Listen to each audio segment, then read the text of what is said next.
오늘 본문에 보게 되면은요, 바울이 이제 아덴에서 전도를 하던 중에 이렇게 다니면서 이렇게 두루 보니까 어떤 제단들이 있는 걸 보게 되었고, 그 제단에 이렇게 글이 쓰여 있는 것을 보게 됐어요.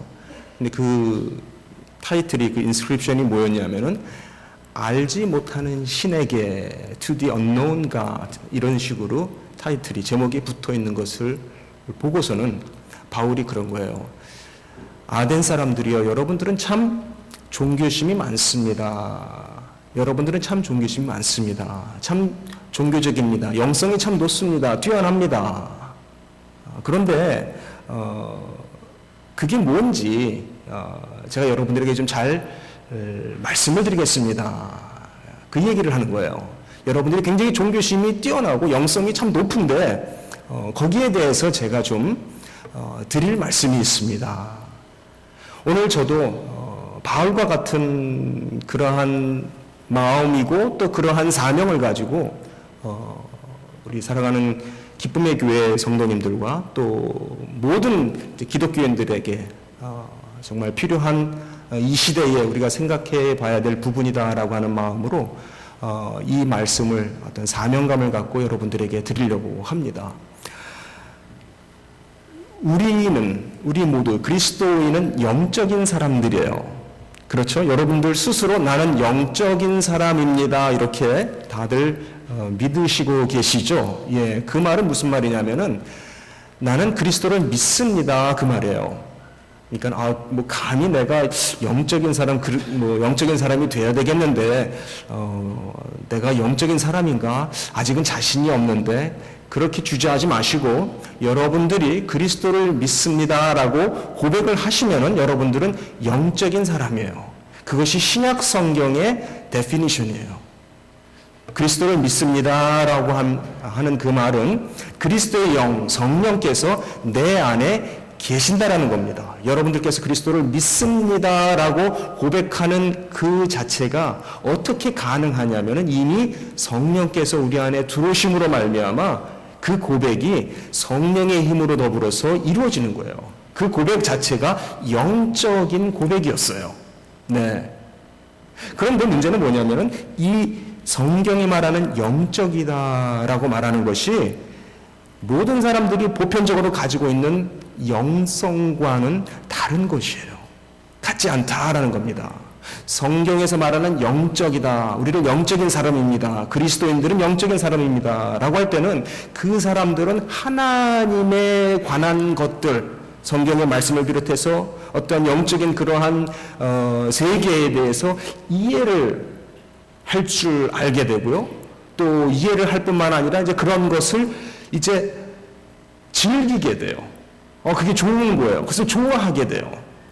그 좋으면 어떡합니까? 그 좋은 것을 쫓아가려고 그러죠. 그 좋은 것을 추구를 합니다.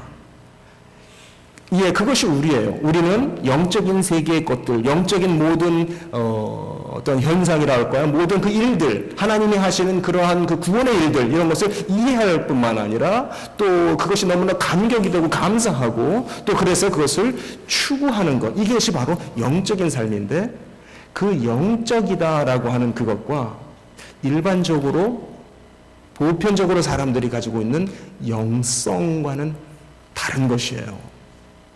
근데 문제는 뭐냐면요, 교회 안에 그러한 이교도적인 타 종교에서 또는 보편적으로 종교를 떠나서 종교가 없다라고 하는 사람들까지 다 포함해서 모든 사람들이 다 가지고 있는 그러한 그 일반적인 영성이 교회 안에 들어와서 그것과 우리가 영적인 사람이 되는 것이 구분이 잘 안 됩니다. 좀 더 구체적으로 말하면은 이교도적인 영성이 또는 타종교에서 내가 갖고 있었던 그러한 또는 재래적인 전통적인 토속적인 그러한 영성이 여전히 지금 교회 안에 들어와 있는 경우가 많아요.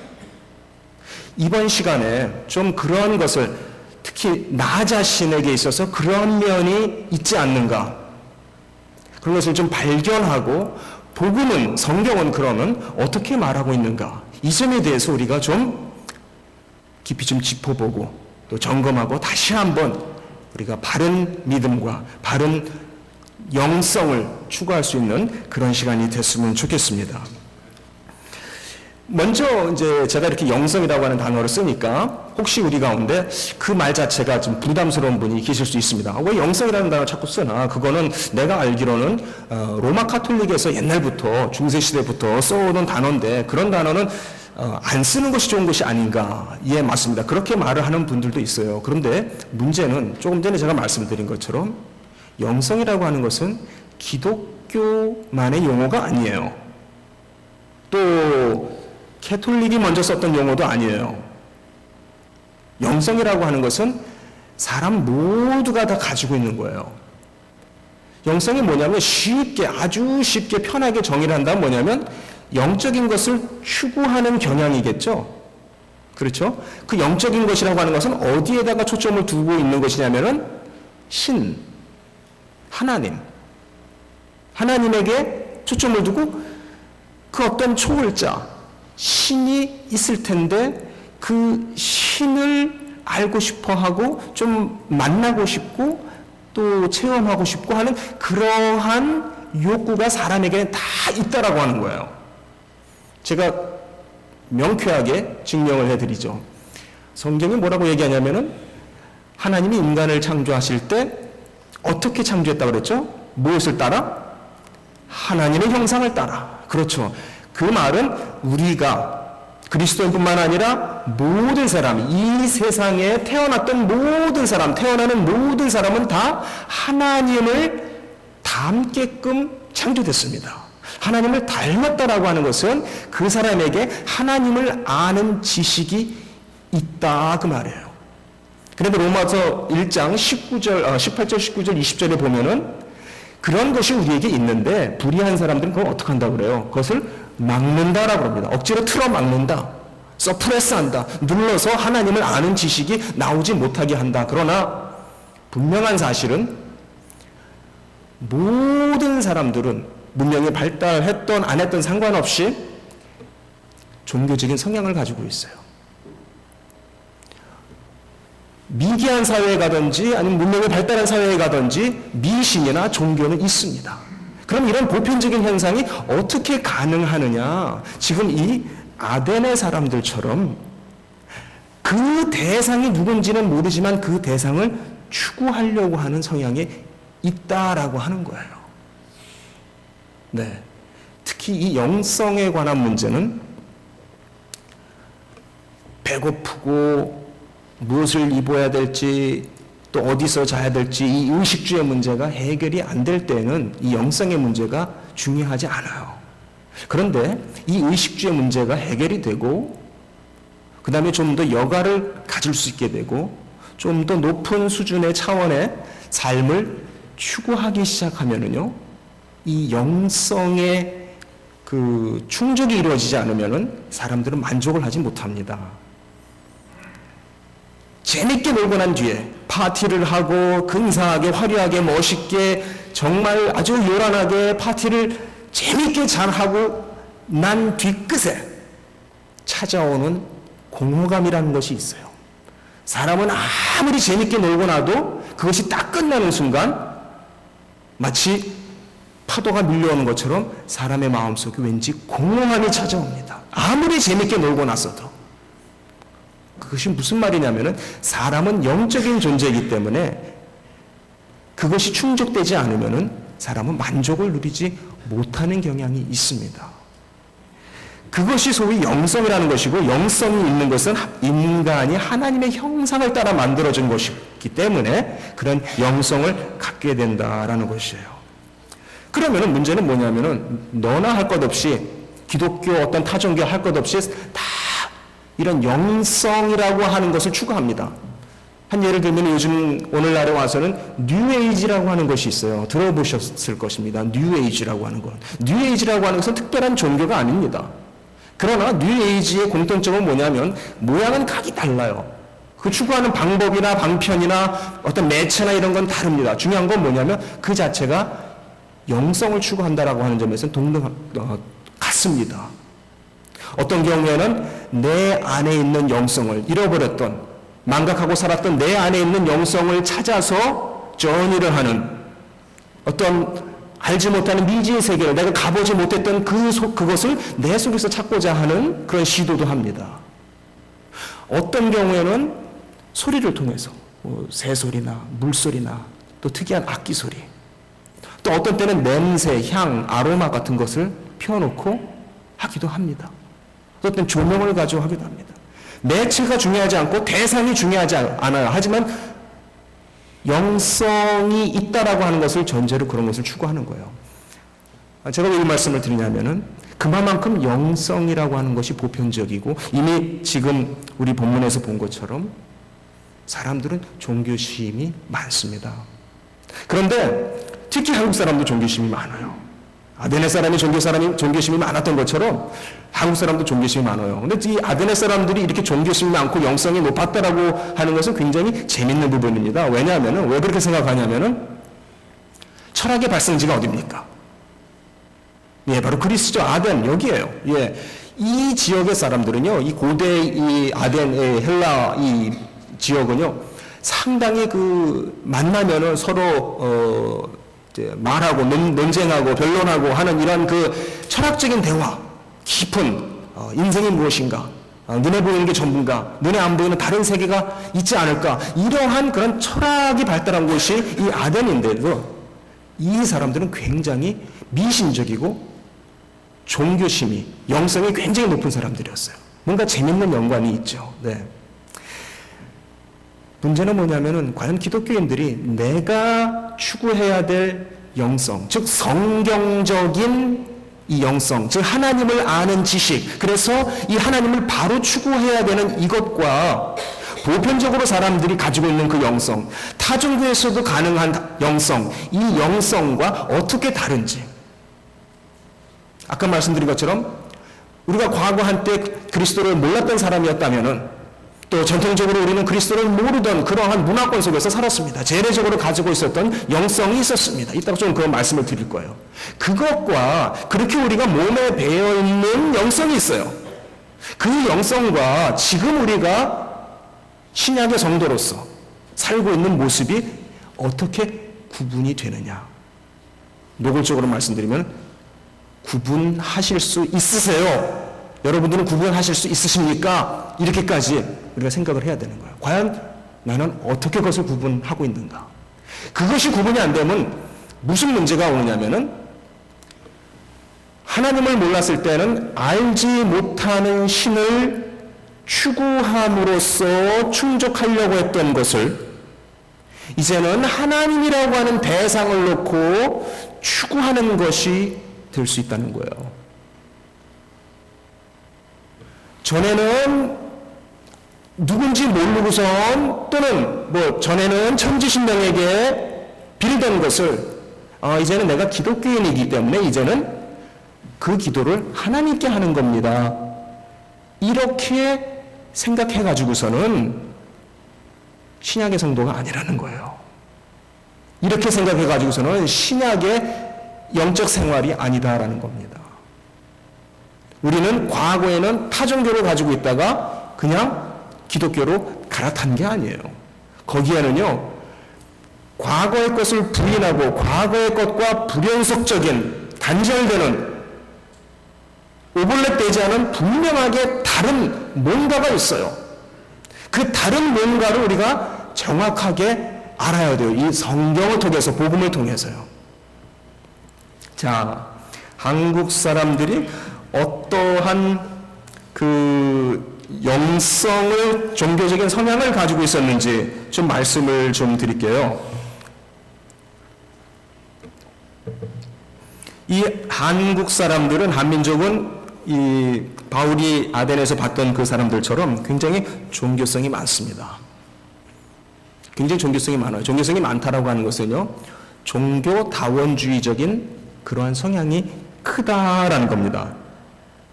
이 종교다원주의적인 성향이 큰 사람들은요, 어떤 특징이 있냐면은, 내가 추구하고자 하는 그 대상이 그렇게 중요하지 않습니다.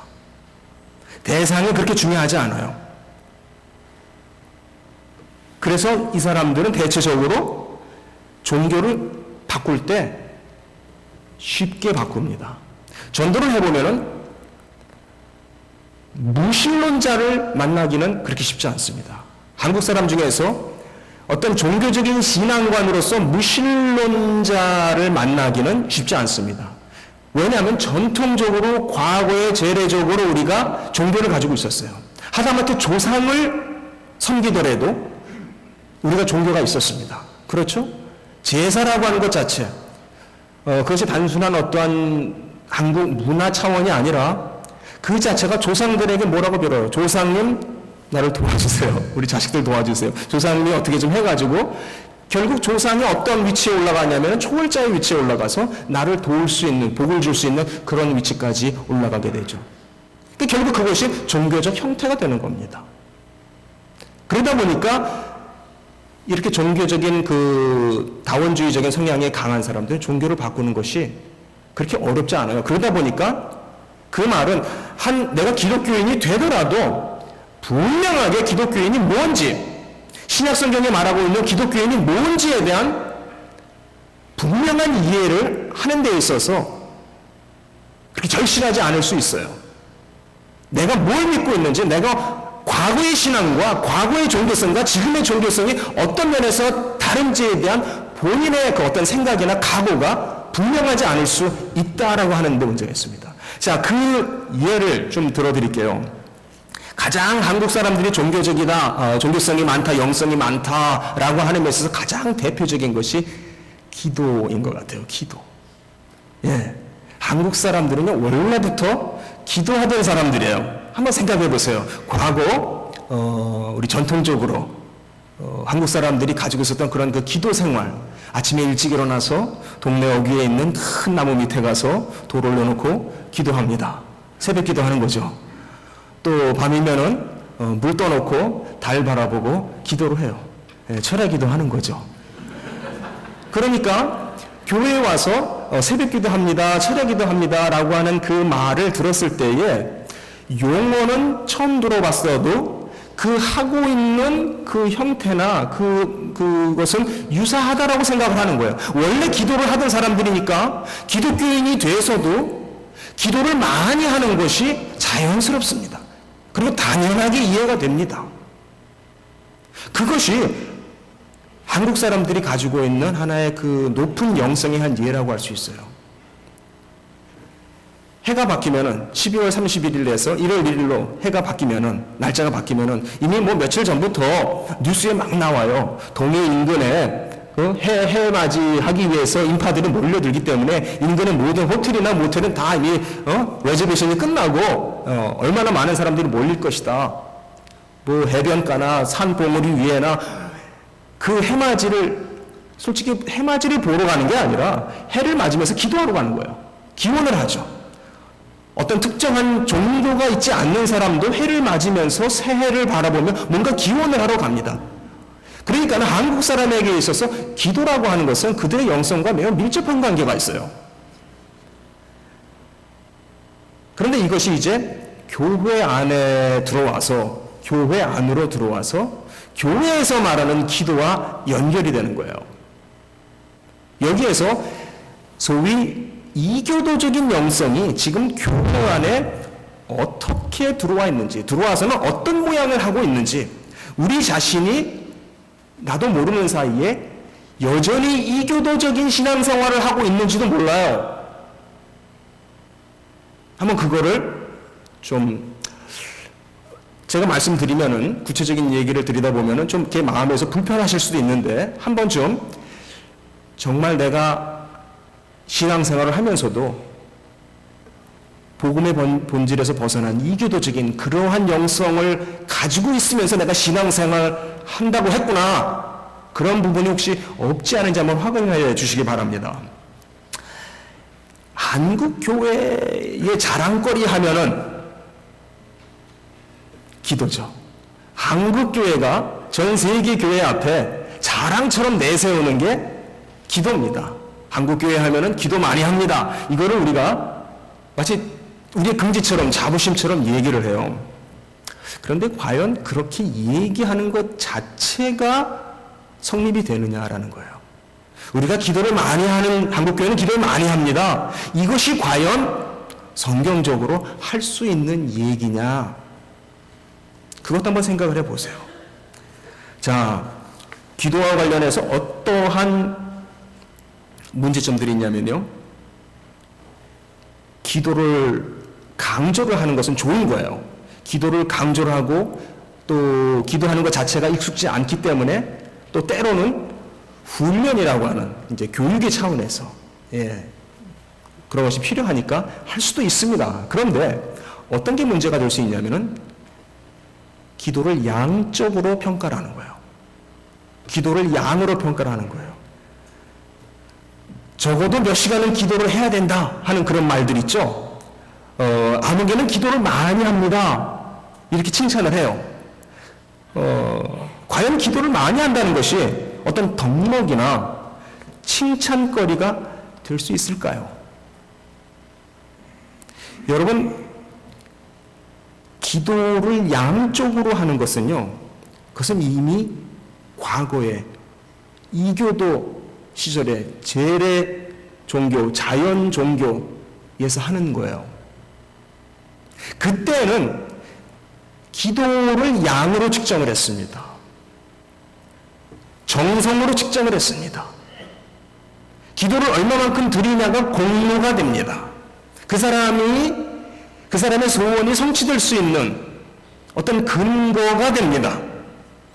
그것은 이교도적인 방법입니다. 지금도 보면은 기도를 많이 한다라고 하는 것이 덕목으로 작용을 해요. 때로는 그것이 행위의 의로 자기의 의로 작용을 합니다.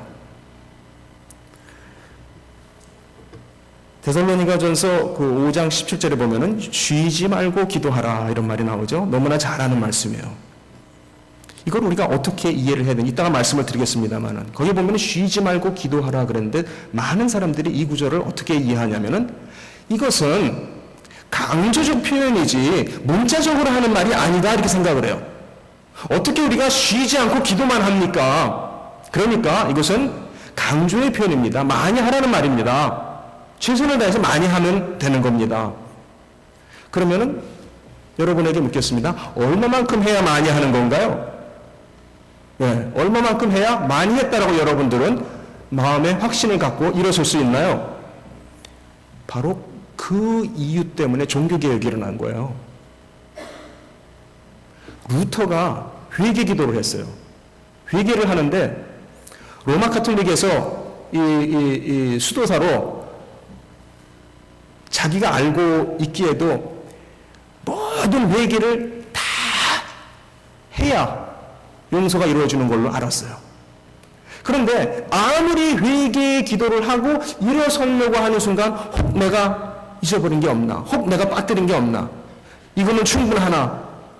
라고 하는 생각을 떨쳐버릴 수가 없는 거예요. 즉 회개라고 하는 것이 자기의 행위에 근거한 인간의 공로와 어떤 그 회개라고 하는 양에 근거한 것이 되고 있다라고 하는 것을 루터가 깨닫고 이게 아니다.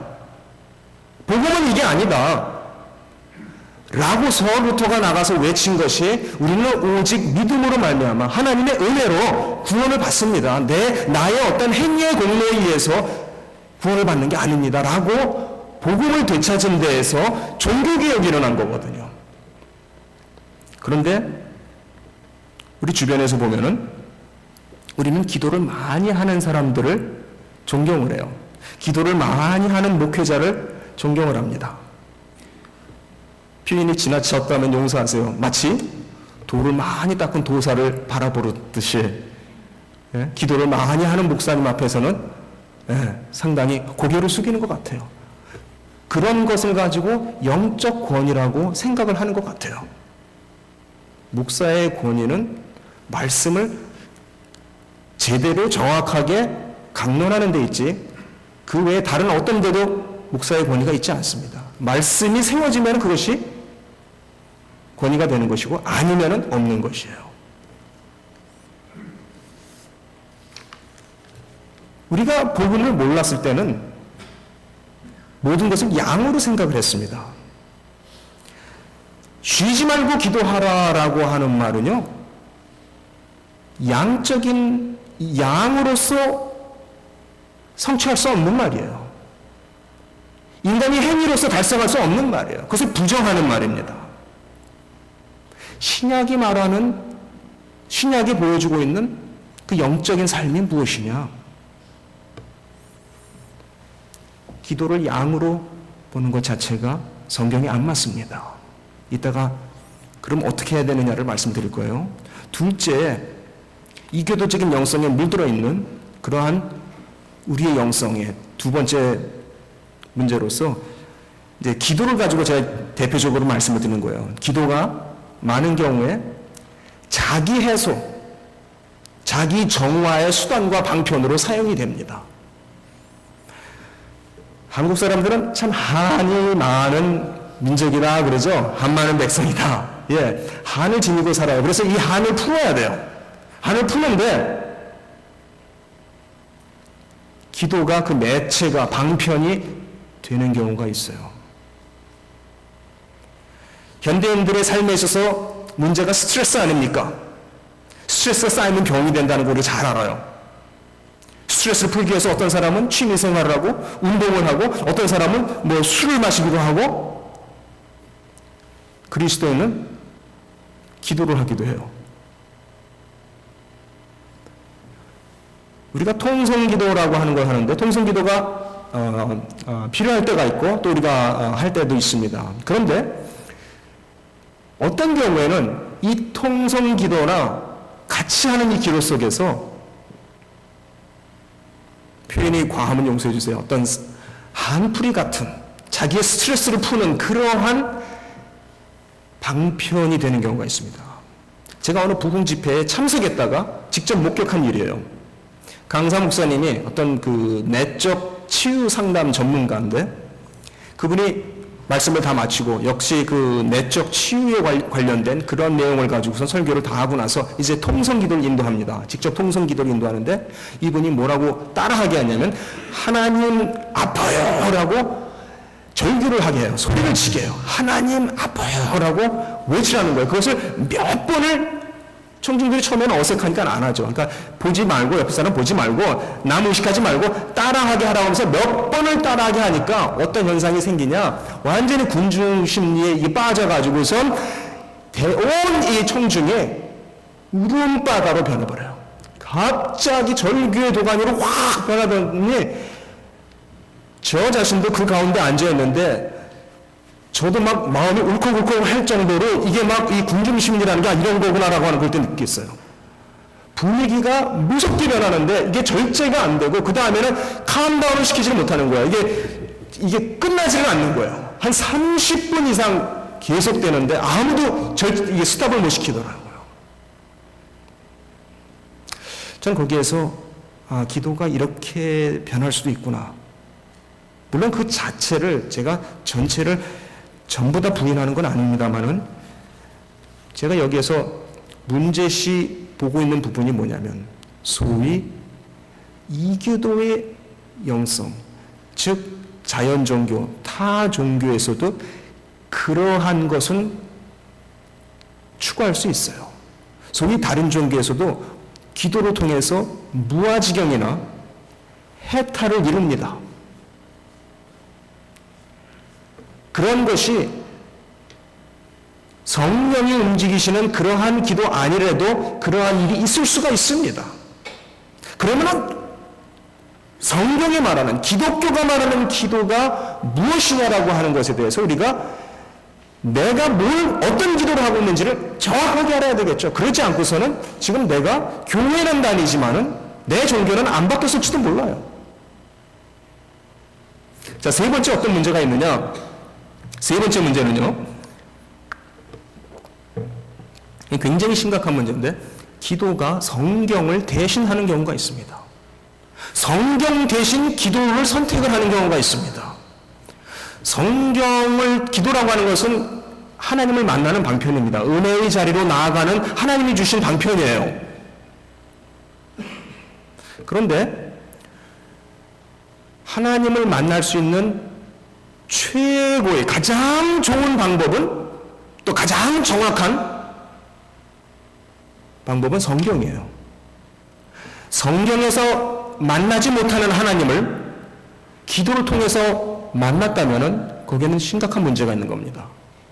성경을 통해서 모르는 하나님에 관한 지식을 내가 기도를 통해서 받았습니다 라고 말한다면 이미 그것은 굉장히 잘못된 겁니다. 성경이라는 게 뭡니까? 성경이라는 것은 하나님의 계시예요. 하나님께서 당신을 드러내 보이신 계시예요. 하나님을 알고 싶으면 성경을 통해서 우리가 하나님을 만날 수 있게 해주셨습니다. 물론 그때 그 기도라고 하는 것은 이 말씀에 다가가는 그 방편으로서 뗄 수 없는 것이죠. 그런데 많은 경우에 잘못된 영성에 의한 기도가 어떤 것이냐면 성경을 무시한, 성경을 초월한, 성경을 덮어놓은, 성경을 읽지 않는 그러한 기도가 문제다라고 하는 겁니다. 요즘 문제가 되기 때문에 예로서 말씀드리면은 관상기도라고 하는 것이 있습니다.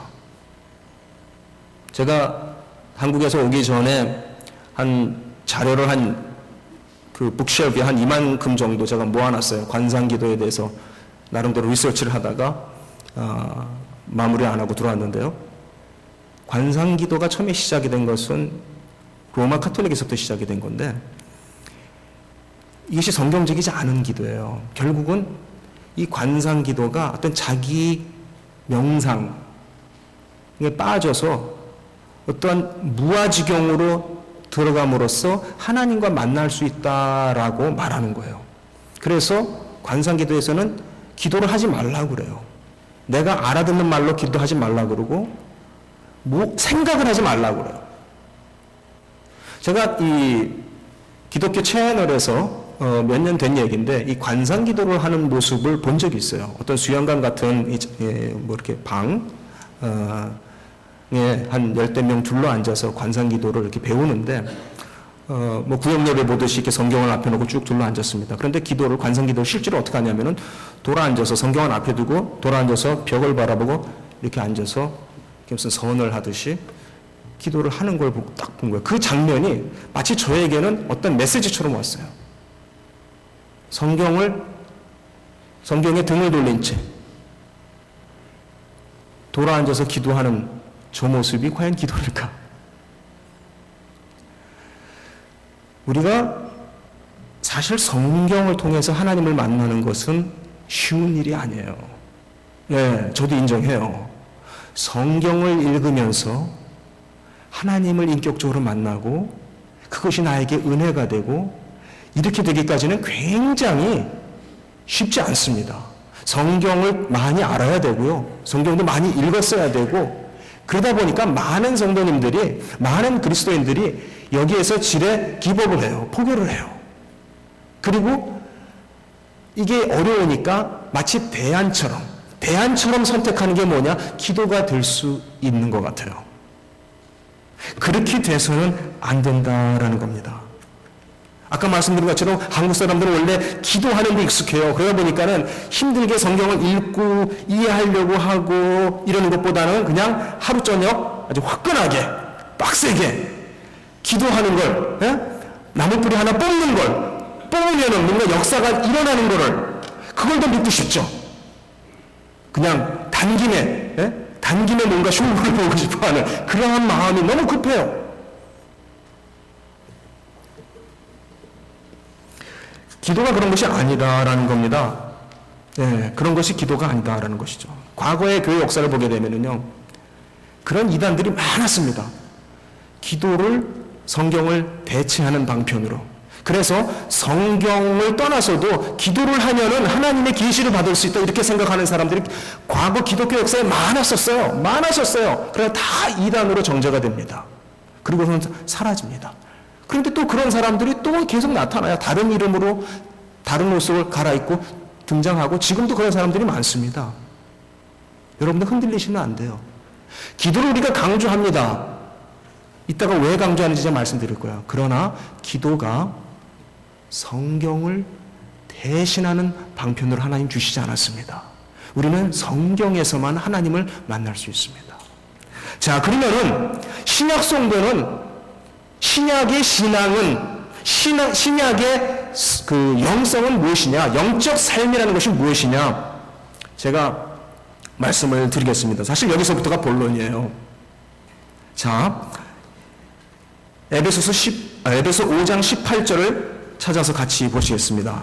에베소서 5장 18절. 제가 여러 군데의 성경을 찾아서 읽을 거기 때문에 빨리 찾아주시면 좋겠습니다. 우리 에베소서 5장 18절 같이 읽겠습니다. 시작. 술 취하지 말라. 이는 방탕한 것이니 오직 성령으로 충만함을 받으라. 예, 옛날 성경은 여기가 어떻게 됐었냐면 오직 성령 충만을 받으라 이렇게 돼 있었어요. 성령 충만을 받으라. 우리 정말 이 구절만큼 오해되는, 교회에서 오해되는 구절이 없을 정도로 지금 굉장히 오해가 되고 있습니다.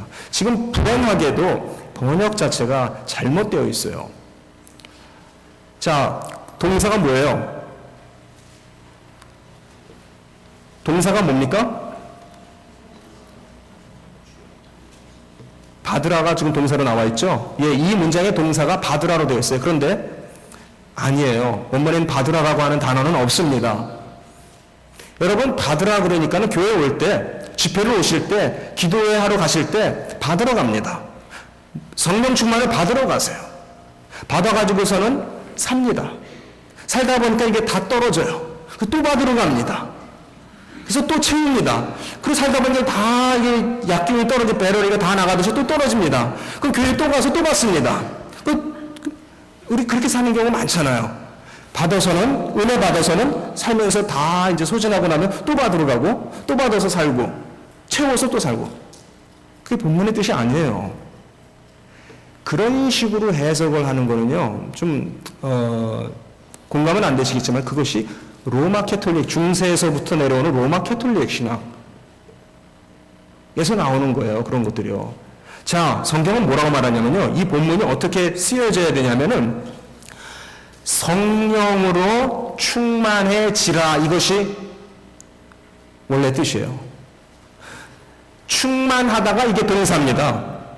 충만을, 이게 목적이 아니고요. 충만이라고 하는 것이 따로 있는 게 아니고 이게 동작을 말하는 동사예요. 그래서 성경이 뭐라냐면 성령으로, 방법은 성령이고요. 성령으로 충만되어라, 이 뜻이에요. 굉장히 이 한글로 번역을 하기가 조금 이게 좀 매끄럽지 못한 힘든 부분이에요. 성령으로 충만되어라, 이 소리예요. 자, 여기에서 일단은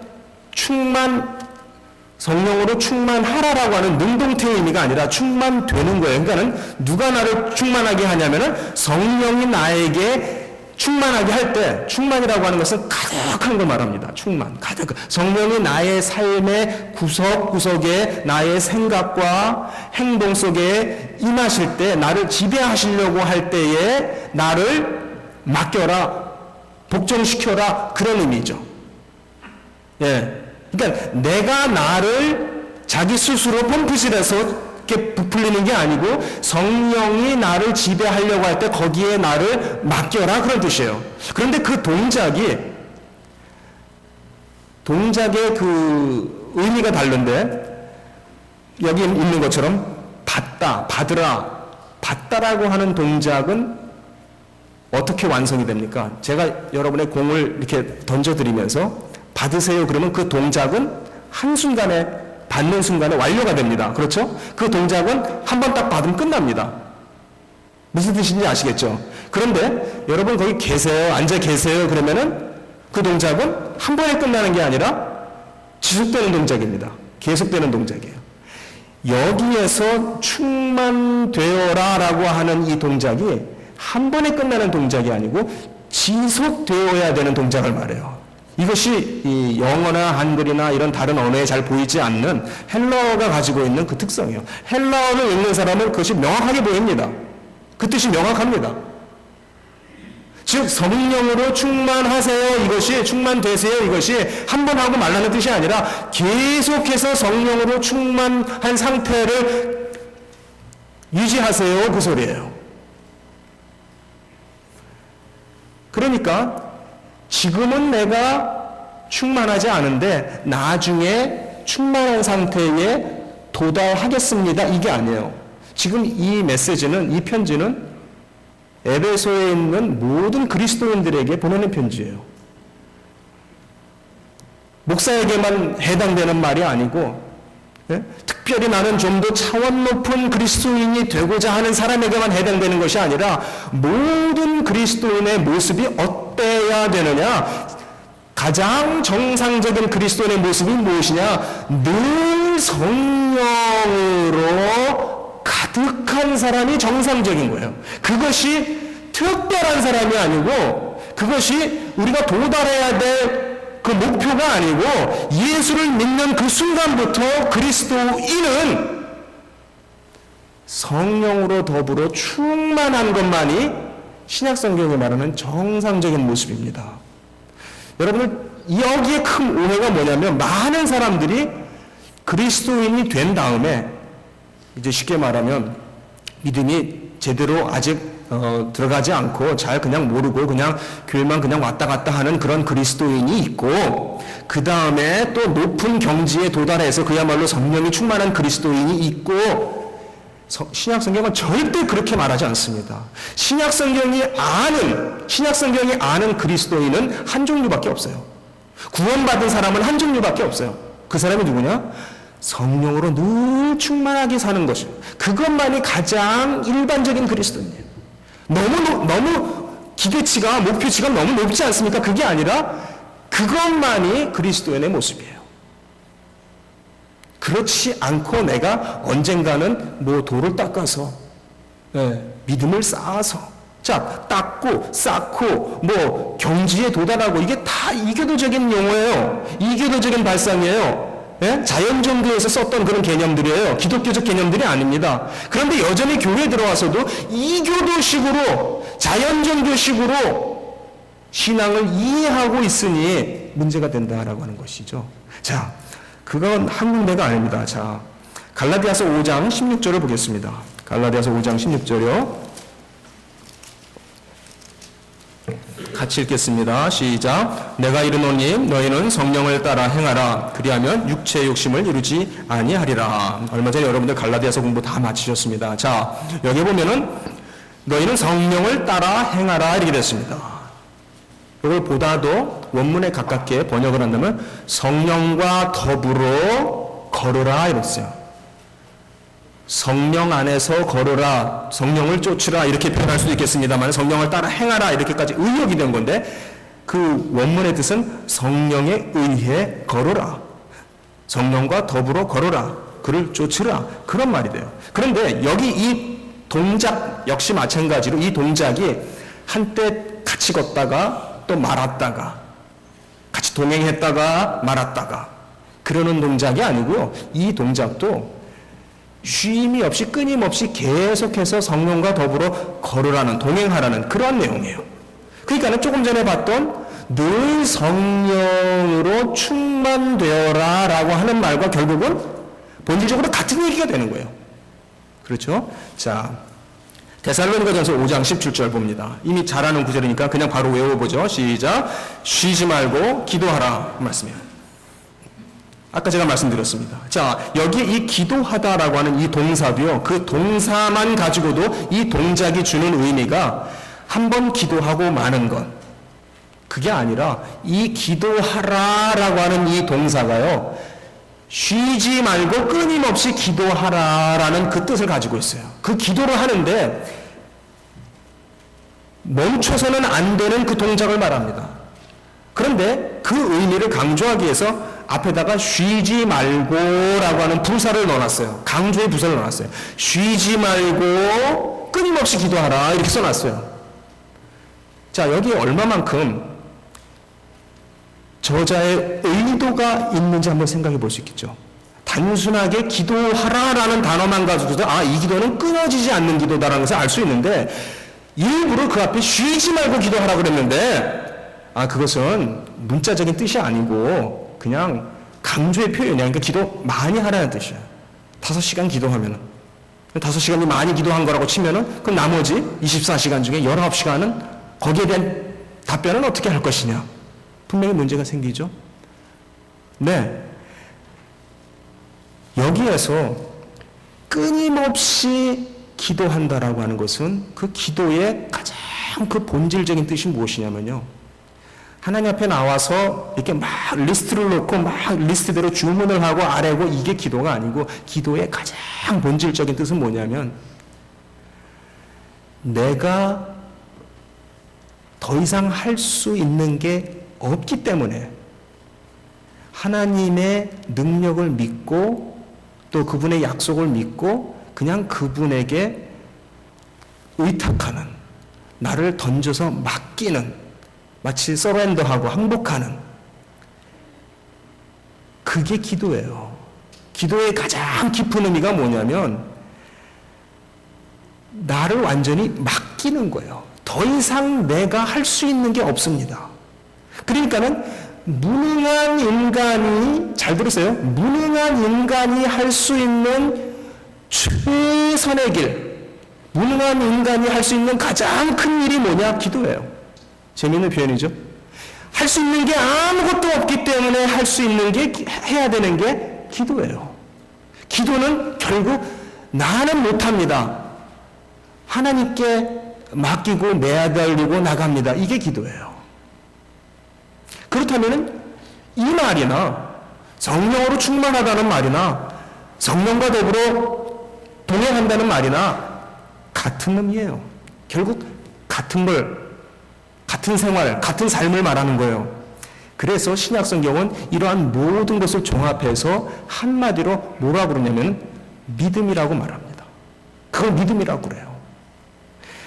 로마서 1장 17절에 보면은 의인은 믿음으로 말미암아 산다 그랬습니다. 잘하는 말씀이죠.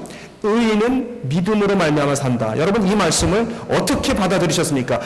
믿음으로 구원받습니다. 이렇게 받으셨죠? 그러면 믿음은 언제만 필요해요? 구원 받을 때만 필요한 건가요? 그 구절은요, 의인은 계속해서 믿음으로 산다는 말도 되는 거예요. 그렇죠? 의인이 될 때만, 의인으로 입문하는, 그리스도 안으로 스텝 인투 하는, 안으로 들어가는 그 동작에서만 믿음이 필요한 것이 아니라 그리스도 안에서 의인이 살아가는 방편이 뭐냐? 믿음이에요. 그러니까 신약 성도가 평생 동안 무슨 방법으로 살아요? 무슨 방법으로 살아요? 같이 믿음으로 사는 거예요. 신약 성경이 믿음 외에 다른 방법을 주신 게 있습니까? 있으시면 말씀해 주세요. 없어요. 신약 성경이 우리에게 주는 유일한 생명의 길, 생명의 방편이 뭐냐 하면은 믿음으로 사는 거예요.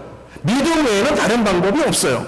결국 믿음으로 산다라고 하는 것은 성령으로 사는 거예요. 성령으로 살기 위해서는 늘 성령이 지배하는 대로, 성령이 나에게 충만하게 임한 그대로 나를, 내 자신을 성령께 맡기는 것이고, 그러기 위해서 늘 그 기도가 끝날 수가 없어요. 하나님께 매 순간 물어볼 수밖에 없고, 여기에서 이 상황 속에서 하나님 어떻게 합니까? 늘 교통하면서 살 수밖에 없는 그것이 기도의 형태로 나타나겠죠. 로마서 그 믿음의 의미를 제가 다시 한번 말씀드리려고 그러는데요. 로마서 14장 23절 가서 보면은요, 한번 찾아주세요. 로마서 14장 23절 보겠습니다. 거기 보면은 물론 문맥상에서는 이제 먹는 문제에 대해서, 우상에게 바쳤던 문제에 대해서 이제 논쟁이 되었던 것이 있습니다만은, 그러나 그것을 이제 초월해서 마지막에 뭐라고 말하냐면은 믿음을 따라하지 않는 모든 것이 다 죄다라는 말을 해요. 예. 의심을 하고 먹는 자는 정죄되었다. 그것이 죄가 된다. 왜냐하면 믿음을 따라하지 않았기 때문에. 거기까지는 이제 앞에 문맥과 연관이 되는 것이고, 그 다음에 하는 말은 이제 일반적인 말을 하는 거예요. 일반적인 정리를 해준 거예요. 믿음으로 하지 않는 모든 것은 다 죄다. 여러분 이 말씀을 들을 때 부담이 되시지 않습니까? 그렇죠. 예. 믿음으로 안 했다고 다 죄인가? 왜 믿음으로 하지 않는 게 다 죄냐? 믿음으로 하지 않았다라고 하는 것은 내 스스로 했다는 말입니다. 그리스도로 통하지 않았다는 거예요. 그리스도를 의지하지 않고 그리스도의 의로 덧입지 않고 내 힘으로, 내 의로, 내 공로로 한다는 것이에요. 자, 우리가 꼭 믿음으로 하지는 않았더라도 내가 죄를 짓고 있지는 않다라고 생각하는 마치 중립지대가 있는 것처럼 생각을 할 수가 있습니다. 그러나 중립지대는 없어요. 자, 하나님 앞에서 중립지대가 있는지 없는지 한번 생각해 보세요. 이 우주 어느 한 구석에라도 하나님의 주권과 하나님의 통치와 하나님의 심판이 미치지 않는 곳이 있습니까? 없죠. 그건 분명하잖아요. 그렇다면 우리가 하는 모든 행동은 하나님의 의의 기준에서 평가를 받아야 되는 거예요. 그렇다면 우리는 죄인으로서 그리스도를 통하지 않고 하는 것은 죄일 수밖에 없는 것이에요. 의도 아니지만 죄도 아닌 것은 없습니다. 하나님 앞에서 모든 것은 하나님이 기쁘시게 받으시는 의든지 아니면은 죄든지. 그러니까 믿음으로 하지 않는 것은 죄이고, 또 히브리서 11장 6절에는 그래서 믿음이 없이는 하나님을 기쁘시게 못한다라고도 말을 한 겁니다. 믿음이 아닌, 우리가 인간의 공로로 인간의 힘으로 암만의 일을 하더라도 어떠한 희생을 드리더라도 그것이 믿음으로 할 때, 아무리 작은 것이라도 믿음으로 하는 것이어야 하나님이 기뻐하신다. 그게 신약의 성도의 삶의 모습이고, 그렇죠? 소위 말하는 신약의 영성이에요. 자, 그것이 소위 이교도들이 말했던 영성과 기독교의 영성, 성경의 영성이 다른 겁니다. 사랑하는 성도님들, 제 말씀을 마치겠습니다. 신약 성경이 우리에게 주시는 복음은요, 단 하나예요. 성경은 우리 보고 좋은 선택을 하라고 하지 않았어요. 잘 들으세요. 성경은 우리에게 하나의 길을 주시고 그 길로 가라고 그랬습니다. 우리에게 믿을 수 있게 성령께서 내주하시면서 믿으라고 했어요.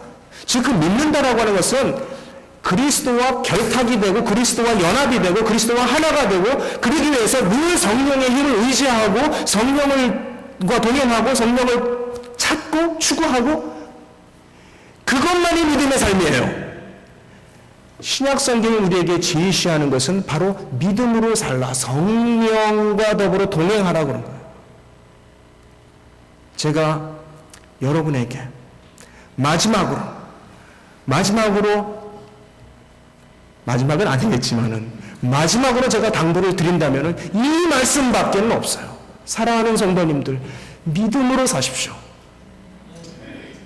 사랑하는 성도님들, 믿음으로 사시기 바랍니다. 그것만이 신약 성경이 얘기하는 생명의 길이에요. 절대 하나님은 이 구원의 문제를, 생명의 문제를 우리의 힘에 맡겨주지 않았어요. 우리의 지혜에 맡겨주지 않았어요. 우리 보고 좋은 선택하라고 하지 않았어요. 모든 것을 다 완성해 주시고 그걸 그냥 가지라고 그랬어요. 갖는 게 믿음이에요. 그것이 신약입니다. 그것이 기독교의 영성이에요. 이 우리가 기도를 아무리 많이 했다고 해서 그걸 양으로 자랑할 수 있는 것이 못 되는 거예요.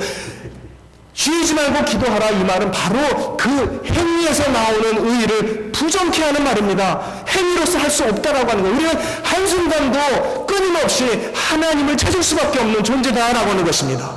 한순간도 끊임없이 믿음으로 살 수밖에 없는 우리다라고 하는 거예요. 네, 사랑하는 성도님들, 믿음으로 사시기를 당부드립니다. 기도하시겠습니다. 하나님 아버지, 감사를 드립니다. 하나님께서는 우리의 구원을 완성하시고 오로지 예수 그리스도를 믿음으로 구원의 삶을 누리게 하셨음을 저희들 다시 한번 깨닫습니다. 신약 성경에 말씀하시는 성도의 삶, 영적인 삶, 소위 영성이라고 하는 것이 어떤 다른 이교도적인 데서 오는 것이 아니라 아버지 하나님, 정말 성경 말씀에 근거한 우리의 영적 생활이 되게 하여 주시옵소서. 아직도 우리가 재래적인 공로주의에 빠진 그러한 영성을 가지고 있었다면 아버지 하나님, 과감하게 저희들 그런 것들을 정리하게 하시고 단절케 하시고 이제 신약 성경이 말하는 그 영성, 영적 삶을 추구할 수 있고 또 누릴 수 있고 그 모든 풍성한 복을 누리는 우리의 삶이 되게 하여 주시옵소서. 감사하며 예수님의 이름으로 기도합나이다. 아멘.